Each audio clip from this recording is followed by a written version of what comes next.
गणपतये नमः। श्रीगुरुभ्यो नमः। हरि ओम। नारायणं नमस्कृत्य नरं चैव नरोत्तमं देवीं सरस्वतीं व्यासं ततो जयमुदीरयेत्।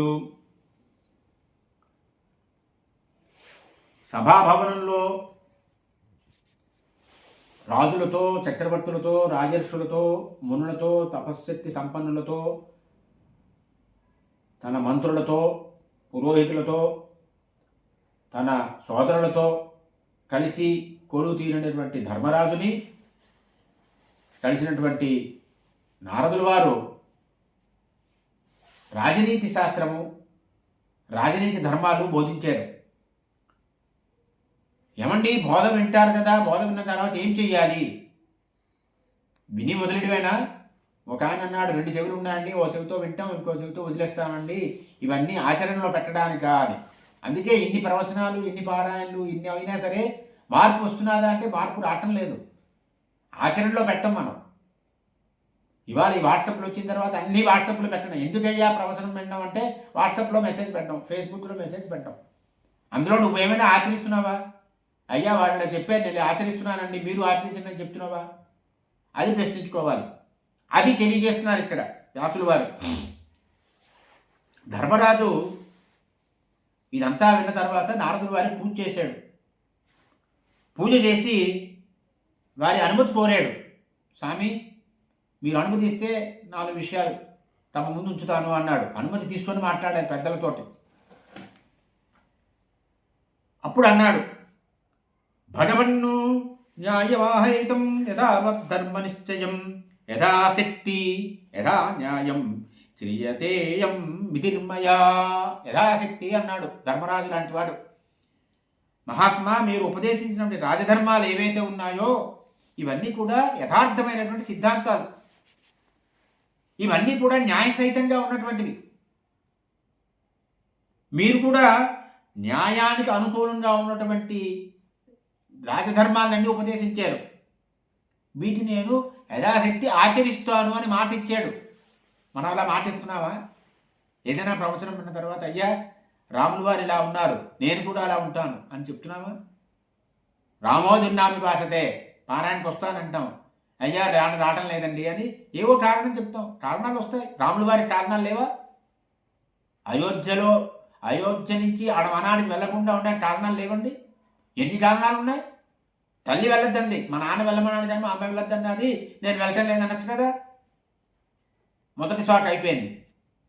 సీతాదేవి వస్తానంది, నువ్వు రావద్దమ్మా అన్నారు, నేను వస్తానంది. నా సీత కూడా వస్తానంటోంది కాబట్టి ఆవిడ తీసుకెళ్ళడం ఇష్టం లేదు కాబట్టి నేను వెళ్ళటం లేదు అనొచ్చు కదా. లక్ష్మణుడు అన్నాడు, అన్నయ్య 2 నిమిషాలు ఆజ్ఞి, మొత్తం అంతా చేస్తాను, నేను రాజు కూర్చోబెడతానన్నాడు. చెయ్యి లక్ష్మణ అనొచ్చు కదా. అన్నారా? లేదే. ఎంతమంది చెప్పినా, ఎవరు చెప్పినా వెళ్ళలేదే. భరతుడు ససైన్యంగా వచ్చాడు, తల్లులతో కలిసి వచ్చాడు, చిత్రకూటంలో కలిసాడు, ప్రాధాన్యపడ్డాడు, అన్నయ్య వచ్చే అన్నాడు. లేదంటే నువ్వు వెళ్ళిపో, నేను ఎక్కడుంటా, నీ బదులుగా నువ్వు అక్కడికి వెళ్ళి రాజ్యం చేయి అన్నాడు. నాకు మరి మా తమ్ముడు భరతుడు వచ్చి అలా అడుగుతున్నాడు, నేను కాదని లేకపోయానండి. తమ్ముడి కంటే ఎక్కువ ధర్మము ఆడిన మాట. తమ్ముడి కంటే, భార్య కంటే, తల్లి కంటే 3 తల్లులు వచ్చారు కదా, గురువైన వశిష్ఠుడు వచ్చారు కదా. ఇంతమంది వచ్చారండి, నేను వాళ్ళందరి మాట కాదని లేక మరి వెళ్ళిపోతున్నానని వెళ్ళొచ్చు కదా. ఏమంటే మా అమ్మాయి అల్లుడు వచ్చారు అని పారాయణ ఆరండి మనం చెప్తున్నాం. మనం ఇది మనం గ్రహించవలసిన విషయము. యథాశక్తి ఆచరిస్తాను అని మాట ఇచ్చాడు ధర్మరాజు అని చెప్తున్నాడు. గతంలో ప్రాచీనంలో నుండి మహారాజులు ఎవరైతే ఉన్నారో వారందరూ కూడా ఈ రకంగా ఈ ధర్మబద్ధమైనటువంటి న్యాయబద్ధమైనటువంటి పరిపాలన అందించారు. వారు వ్యక్తిగతంగా కానీ రాజధర్మంగా కానీ ఇవన్నీ పాటించారు వారు. అందువల్ల వాళ్ళందరూ కూడా సంపన్నులయ్యారు. సంపన్నుడని డబ్బు వస్తే సంపన్నుడు అవుతాడా? కాదు. ధర్మానికి ప్రాధాన్యత ఇస్తే, ధార్మిక జీవనానికి ప్రాధాన్యత ఇస్తే అప్పుడు నువ్వు సంపన్నుడు అవుతావు. అవి కూడా ఉచితమైనటువంటివి, సకారణాలు. ఇవన్నీ కూడా కారణంతో కూడినటువంటివే, అకారణమైనటువంటివి ఏమీ లేవు, అన్నీ సకారణాలే.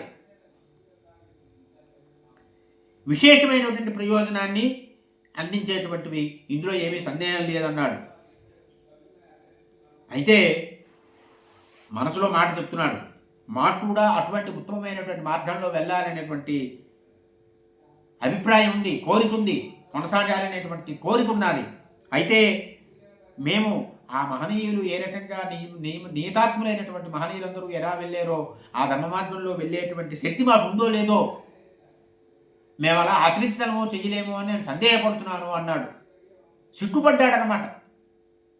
అవునండి, మహనీయులందరూ చేశారు, మనకేమవుతుందంటే వదలడం కాదు, నాకు అలా వెళ్ళాలని ఉంది, వెళ్ళే శక్తి నాకు ఉందో లేదో నాకు తెలియదు, పరమాత్మ నువ్వే ఆ మార్గంలో నడిపించు అని కోరాలి, గురువుని ప్రార్థించాలి. నారదుల వారి గురుస్థానంలో ఉన్నారు, అందుకు గురువుకి వెల్లడించాడు.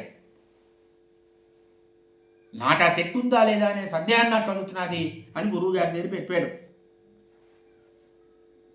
అప్పుడు నారద మహర్షి వారు కొంతసేపు ప్రశాంతంగా కూర్చున్నారట. వెంటనే ప్రశ్న వేయలేదు. చూడండి నా ధర్మరాజు ఎంత ధర్మమో అతను. ఒక 2 గడియల సేపు నారదుల వారు అలా విశ్రాంతిగా ఉన్నారట, ప్రశాంతంగా ఉన్నారట. వెంటనే ప్రశ్నలు సంధించలేదు. ఒక 2 గడియలు వారు ప్రశాంతంగా ఉన్న తర్వాత చూశాట. ఇప్పుడు తగిన సమయము అని నిర్ధారణ చేసుకొని అప్పుడు ప్రశ్నలు అడిగాడు. రాజులందరూ ఉన్నారు, అందరి సమక్షంలో అడిగాడు. భవాన్ సంచరతే లోటాన్ సదా నానా విధాన్ బహూన్ బ్రహ్మణా నిర్మితాన్ పూర్వం ప్రేక్షమానో మనోజవ. మహాత్మా, వీరెప్పుడు కూడా మనోవేగంతో సంచరిస్తూ ఉంటారు, అన్ని లోటాలను సంచరిస్తూ ఉంటారు. మీరు ఈ బ్రహ్మగారు అనేకమైన లోటాలను సృష్టి చేశారు కదా, ఆ లోటాలన్నీ మీరు చూస్తూనే ఉంటారు ఇప్పుడు కూడా. మీరు చూసినటువంటి అనేక లోకాల్లో ఈ భవనానితో సమానమైనటువంటిది ఏమైనా, ఇంతకంటే గొప్పది ఏదైనా భవనం ఉన్నదా? ఆ విషయం తెలుసుకోవాలని నాకున్నది, నాకు తెలియచేయండి అని కోరాడు. నారదుల వారు చిరునవ్వు నవ్వేట. నవ్వి మధురమైనటువంటి మాటల్లో వారు చెప్తున్నారు. మానుషేషు నమే తాత దుష్పూర్వా నస్మృత సభా మణిమయీ రాజన్ యదేయం తమ భారత. నాయన, నీ భవనం ఏదైతే ఉన్నదో ఇది మణిమయమైనటువంటి భవనం అయ్యా. మానవ లోకంలో ఇటువంటి భవనం నేను చూడలేదు అన్నారు. మానవ లోకంలో చూడలేదన్నారు. సభాంతు పితృరాజస్య వరుణస్య ధీమతః తదయిష్యే తదేంద్రస్య కైలాస నిలయస్య చ బ్రహ్మణశ్చ సభాం దివ్యాం తదయిష్యే తత్లమాం దివ్యేన అభిప్రాయే ఉపేతాం విశ్వరూపిణీం దేవై పితృగణే సాధ్యై యద్వభినయతాత్మభిః జుష్టా మృజనే శాంతే వేదయజ్ఞై సదక్షిణైః యది తే శ్రవణే బుద్ధి వర్తతే భరతర్షభ. నాయన, అనేకమైనటువంటి దివ్య లోకాలు ఉన్నాయి. దేవతలు, పితృదేవతలు, సాధ్యులు, నీతాత్ములైనటువంటి యజ్ఞులు ఉన్నారు. శాంత మనస్సులైనటువంటి మానవులు ఉన్నారు, మునులు ఉన్నారు. యజ్ఞాలు ఉన్నాయి.